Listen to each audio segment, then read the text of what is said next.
Assalamu alaikum class 4. Hope so you are fine at home. So today we are going to start the reading of unit number 3 which is named as animals and their young ones. आज जो है वो हम unit number 3 की reading start करेंगे. तो unit number 3 क्या है? Animals and their young ones, जानवर और उनके बच्चे. young ones होते हैं उनके बच्चे, उनके kids होते हैं, offsprings होते हैं, ठीक है, उनके little ones होते हैं.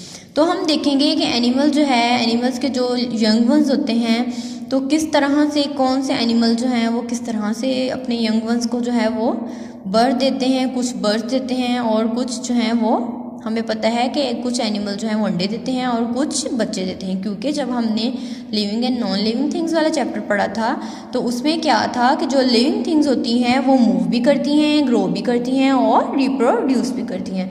तो रिप्रोड्यूस यानी रिप्रोडक्शन में क्या होता है, एनिमल्स और बर्ड्स जो होते हैं अपने जैसे नए और जानदार पैदा करते हैं. तो अपने जैसे एनिमल जो हैं वो अपने जैसे नए और जानदार किस तरह पैदा करेंगे, उसके हमने टू वेज जो हैं वो देखे थे कि दो तरह से एनिमल जो हैं वो बच्चे पैदा करते हैं अपने जैसे. कुछ जो हैं वो अपने यंग वंस को बर्थ देते हैं यानी बच्चे पैदा करते हैं और कुछ जो हैं वो ले एग्स यानी अंडे देते हैं. तो इस चैप्टर में हम देखेंगे कि वो कौन से एनिमल्स हैं जो बच्चे देते हैं और कौन से एनिमल्स हैं जिनके अंडे होते हैं और फिर उनके उन अंडों से उनके यंग वंस निकल आते हैं. अब यहाँ पे ये शहर है जी, शहर के जी घर के पीछे एक गार्डन है, बैकयार्ड में उसके जो है वो एक गार्डन है. तो उसने वो अक्सर देखा करती है कि जो दरख्तों में ना यूं अंडे जो हैं वो पड़े हुए होते हैं, मतलब नेस्ट होते हैं ना, घोंसले होते हैं बर्ड्स के, और वहाँ पे अंडे जो है ना वो पड़े होते हैं. अब उसको ये पता है कि इन अंडों से जो है वो बच्चे निकलते हैं. अब एक दिन शहर जो है वो डॉग ले आई अपने लिए, ठीक है, एक बेबी डॉग ले आई. तो अब वो ढूंढ रही थी कि इस डॉग के एग्स किधर हैं ताकि मैं देखूँ कि उनमें से अंडे निकलते हैं या नहीं. अब आप बताएं क्या डॉग के जो हैं वो अंडे होते हैं, आपने देखे हैं कभी? गुड. डॉग के जो हैं वो एग्स नहीं होते, डॉग के जो हैं वो लिटिल वंस होते हैं, उसके यंग वंस होते हैं, उसके बच्चे होते हैं. So let's start the reading.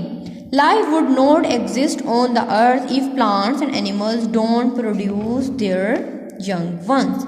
वो कह रहे हैं कि ज़मीन पे जो है वो ज़िंदगी एग्जिस्ट ही नहीं करेगी अगर तो प्लांट्स और एनिमल जो हैं उनमें रिप्रोडक्शन ना हो, मतलब वो अपने जैसे नए और जानदार ही पैदा ना करें. तो फिर ऐसे हो सकते हैं ना, मतलब अगर अपने जैसे नए और जानदार इनके एनिमल्स के ना हों तो फिर जो है वो लाइफ एग्जिस्ट ही नहीं करेगी. क्योंकि इस तरह तो हैं वो एनिमल्स और प्लांट्स जो हैं वो उनकी क्वांटिटी जो है वो अर्थ पे कम होती जाएगी, तो लाइफ ही नहीं एग्जिस्ट करेगी.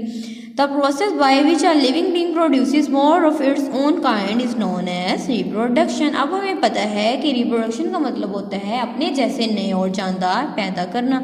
तो ऐसा प्रोसेस जिसमें एक लिविंग बीइंग, अब इस लिविंग बीइंग में वो एनिमल भी हो सकता है, बर्ड भी हो सकता है और एक प्लांट भी, तो वो क्या करते हैं अपने जैसे नए और जानदार पैदा करते हैं. तो इस प्रोसेस को, इस अमल को हम क्या कहते हैं? रिप्रोडक्शन.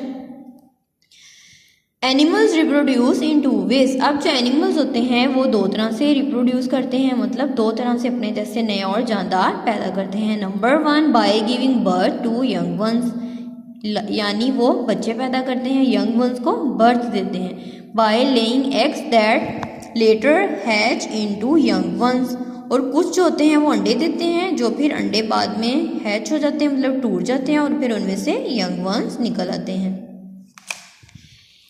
अब हम देखेंगे कि वो कौन से एनिमल्स हैं जो अंडे देते हैं. Animals that lay eggs. Birds, fish, frogs, lizards and insects lay egg. अब ये जो सारे हैं, बर्ड्स हैं, फिश हैं, फ्रॉग्स हैं, लीजर्ड्स हैं, ये इंसेक्ट्स हैं, ये क्या करते हैं? अंडे देते हैं. Eggs of different animals have similar internal structures. वो कह रहे हैं कि एनिमल्स तो डिफरेंट हैं, अब उनके जो एग्स हैं वो भी डिफरेंट होते हैं, लेकिन उनका जो अंदर का जो इंटरनल स्ट्रक्चर होता है, जो उनकी अंदरूनी खदोखाल होती है, वो सबकी सेम होती है.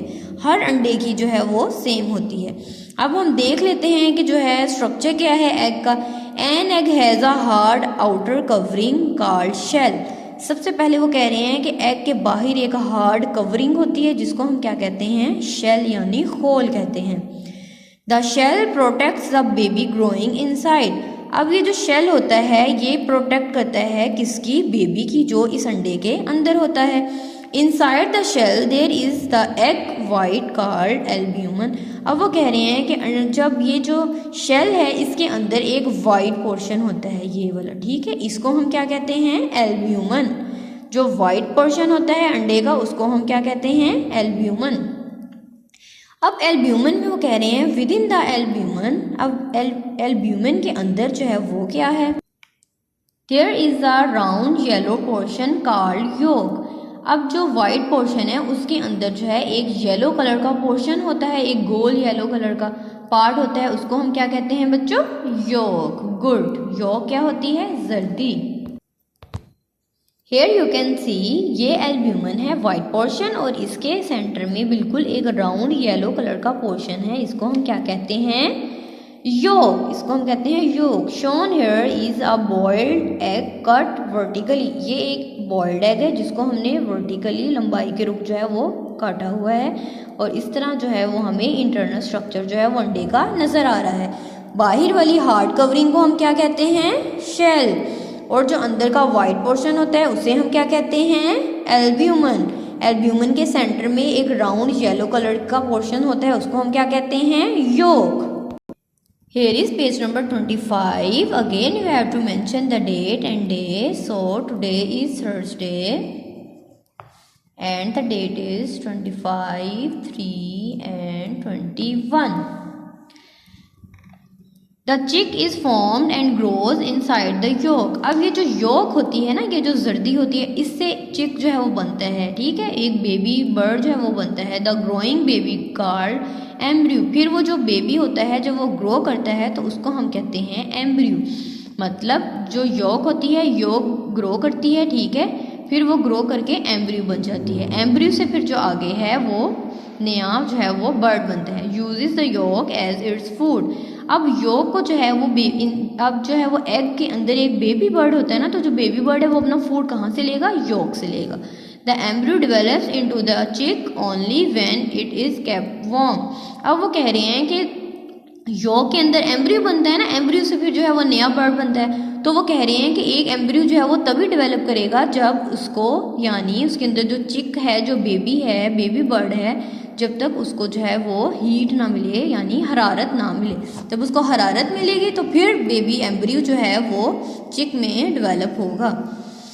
बर्ड्स, अब हम देख लेते हैं कि बर्ड्स जो हैं वो हमें पता, हमने पढ़ लिया है पीछे के बर्ड्स जो हैं वो एग यानी अंडे देते हैं। अब हम देखेंगे कि एक एग से जो है एक न्यू बेबी बर्ड जो है वो किस तरह बनता है। Birds build nest to lay egg. अब सबसे पहले बर्ड्स क्या करते हैं, वो अपने घोंसले बनाते हैं दरख्तों पे, फिर वो क्या करते हैं, उन घोंसलों में अंडे देते हैं। The female bird lays egg. अब जो है वो जो फीमेल बर्ड होती है वो अंडे देती है। The parent bird sits on the eggs to keep them warm. और जो पेरेंट बर्ड होते हैं ना, जो जैसे जो अब बर्ड्स के जो मामा और बाबा होते हैं, अब उनमें से जो मदर होती है, जो मामा होती है, वो अंडे देती है। अब जो पेरेंट बर्ड होता है, जो फादर होता है, वो क्या करता है, अंडे के ऊपर फिर बैठ जाता है। तो पेरेंट बर्ड जो है वो अंडे पे बैठ जाता है। This is known as incubation. अब मुर्गी का यानी हैन का या बर्ड का अंडे के ऊपर बैठना और उसको हरारत देना, यानी उसको हीट प्रोवाइड करना, इसको हम क्या कहते हैं, इंक्यूबेशन। इंक्यूबेशन का मतलब होता है हीट प्रोवाइड करना या हरारत देना। When the baby bird develops completely. जब बेबी बर्ड जो है वो कम्प्लीटली डेवलप हो जाता है, मतलब अंडे के अंदर, अब सबसे पहले बर्ड्स ने क्या किया, नेस्ट यानी घोंसला बनाया, घोंसले में उन्होंने अंडे दिए। अंडे देने के बाद फिर जो पेरेंट बर्ड है वो अंडे के ऊपर बैठ के उसने उसको हीट दी। जब उसके अंदर बेबी बर्ड जो है वो कम्प्लीटली यानी मुकम्मल तौर पे बन गया, यानी वहाँ एग के अंदर जो है वो चिक बन गया, तो फिर चिक क्या करता है, open the shell of the egg. वो क्या करता है, शेल को तोड़ के खोल लेता है एंड कम्स आउट, और बाहर निकल आता है। This is called hatching. तो अंडे का टूटना और उसमें से बर्ड का बाहर निकल आना क्या कहलाता है, hatching. The baby bird is called चिक। अब उस बेबी बर्ड को जो अंडे में से निकलता है उसको हम क्या कहते हैं, चिक कहते हैं। अब चिक्स जो होते हैं, chicks are weak and helpless when they hatch out. अब जो चिक होते हैं ना, जो बेबी बर्ड होते हैं, वो वीक होते हैं, बहुत ही कमज़ोर होते हैं और हेल्पलेस होते हैं, वो अपनी मदद खुद नहीं कर सकते, क्योंकि अभी अभी तो वो हैचिंग के बाद बाहर निकले हैं। तो वो वीक होते हैं। The parents fetch food for chicks and feed them. तो फिर उनके जो पेरेंट्स होते हैं ना, जो पेरेंट बर्ड्स होते हैं, वो क्या करते हैं, वो फिर उनके लिए खाना तलाश करके अपने चिक्स के लिए और फिर उनको खिलाते हैं, फीड देम, उन्हें खिलाते हैं। They also keep them warm by covering them with their wings. और क्या करते हैं, उनको खाना भी खिलाते हैं और उनको अपने विंग्स के साथ कवर भी करके रखते हैं, यानी ताकि उनको हरारत यानी हीट जो है वो मिलती रहे। They take care of the chicks till they are able to fly. तो इस तरह जो पेरेंट बर्ड्स होते हैं ना, वो उन चिक्स की तब तक टेक केयर करते हैं, तब तक उनकी हिफाजत करते हैं जब तक वो खुद उड़ने के काबिल ना हो जाएं। The chicks of some birds such as the hen start moving and looking for food shortly after hatching। वो कहते हैं, यहाँ पे वो आपको बता रहे हैं कि जो hen के होते हैं ना, चिक्स होते हैं, hen के जो मुर्गियों के बच्चे होते हैं, जो चूजे होते हैं, कह रहे हैं कि वो बहुत एक्टिव होते हैं भाई। वो क्या करते हैं, वो हैचिंग के फ़ौरन जो है ना, जैसे वो अंडे से निकलते हैं तो वो शॉर्टली बहुत कम अरसे में जो है वो अपने फूड की तलाश में निकल पड़ते हैं। मतलब वो बहुत ही तेज़ होते हैं ना, एक्टिव होते हैं, तो वो जल्दी ही अपनी फूड की तलाश में निकल आते हैं। लेकिन जो स्पैरो के बर्ड्स होते हैं, बेबी बर्ड चिक होते हैं, उनको काफ़ी टाइम लगता है। पहले उनके फीदर्स आएंगे, उनके पर आएंगे, तो जब वो उड़ने के काबिल हो जाएंगे तब वो अपना फूड जो है वो सर्च करेंगे। लेकिन जो hen के चिक्स होते हैं वो अपने जो है वो कुछ ही अरसे में, मतलब थोड़े से अरसे में जो है वो अपने फूड की तलाश में निकल जाते हैं। वो जल्दी से जो है वो चलना शुरू कर देते हैं। The chicks grow into adult birds. अब चिक्स जो होते हैं बड़े होके क्या बनते हैं, एडल्ट बर्ड्स, मतलब बड़े होके वो परिंदे बन जाते हैं। The stages of development from embryo to an adult make up the life cycle of an animal. अब यहाँ पे वो आपको बता रहे हैं कि लाइफ साइकिल का बता रहे हैं आपको कि लाइफ साइकिल क्या होता है। ठीक है, लाइफ साइकिल मतलब जिंदगी के मरहले। तो क्या होता है, अब जैसे एक बेबी होता है ना, ह्यूमन बीइंग का एक बेबी होता है। सबसे पहले वो फिटस होता है, फिर वो एक चाइल्ड होता है, ठीक है। उसके बाद वो फिर थोड़ा बड़ा होता है, तो जो है वो चिल्ड्रन के बाद वो क्या हो जाता है, एक एडल्ट बनता है, मतलब एक बॉय बन जाता है। बॉय के बाद वो एक मैन बन जाता है। इसी तरह जो बर्ड्स होते हैं, इनके भी लाइफ साइकिल, इनकी भी लाइफ स्टेजेस होती हैं। अब जैसे अब आपको पता है कि पहले hen जो है वो एग ले करेगी, यानी अंडा देगी, अंडे में फिर चूज़ा बनेगा, फिर वो जो चिक है वो हैचिंग के बाद बाहर निकलेगा, फिर जो है वो आहिस्ता आहिस्ता जो है वो बड़ा होगा, बड़ा होने के बाद वो फिर एक hen बन जाएगा। इसी तरह जो बर्ड्स के होते हैं, उनके एग्स में से जो चिक निकलते हैं, पहले वो बहुत छोटे होते हैं, फिर उनके फीडर्स आएंगे, फिर वो फ्लाई करेंगे, फिर वो जो उड़ना शुरू कर देंगे और अपना फूड खुद जो है वो सर्च करना शुरू कर देंगे, तो फिर वो एडल्ट बन जाएंगे। तो ये सारी जो स्टेजेस होती हैं कि एक स्टेज से वो दूसरी स्टेज में डेवलप करते हैं, दूसरी से वो तीसरी में, तो ये जो स्टेजेस ऑफ लाइफ होते हैं इसको हम कहते हैं life cycle. Here you can see the life cycle of a bird। हम एक बर्ड का लाइफ साइकिल देखते हैं।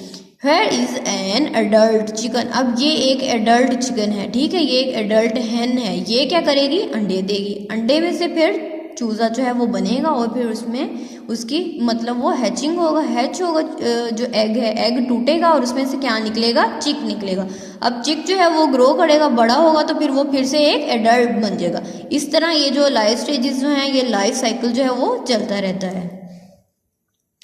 Here is a fish। अब हम देखेंगे कि फिश जो है वो क्या अंडे देती है या बच्चे देती है, हम ये देखते हैं। और पीछे भी हमने पढ़ लिया है प्रीवियस पेज पे कि जो फिश है वो अंडे देती है। अब हम देखते हैं कि फिश का जो है लाइफ साइकिल वो क्या है। फिश ले thousands of eggs in water at a time. वो कह रहे हैं एक ही वक्त में फिश जो है वो हज़ारों अंडे देती है। The eggs don't have a shell. अब जो फिश के एग्स होते हैं उनका शेल नहीं होता। अब जैसे आपने अभी देखा ना, ये hen का जो एग है इसकी आउटर कवरिंग है, हार्ड कवरिंग, शेल है इसका, लेकिन जो फिश के एग्स होते हैं उनका शेल नहीं होता। They are jelly like and often transparent see through type. वो कह रहे हैं कि जो फिश के एग्स होते हैं वो या तो जेली की तरह के होते हैं या फिर वो बिल्कुल ट्रांसपेरेंट होते हैं। Not all the eggs get to grow into fish. वो कह रहे हैं कि जो सारे के अब थाउजेंड्स ऑफ एग्स जो हैं वो फिश देती है, अब वो सारे के सारे जो एग हैं वो जो हैं वो फिश में ग्रो नहीं होते, मतलब वो बड़े होकर ग्रो जो फिश में कन्वर्ट नहीं होते, फिश में डेवलप नहीं होते।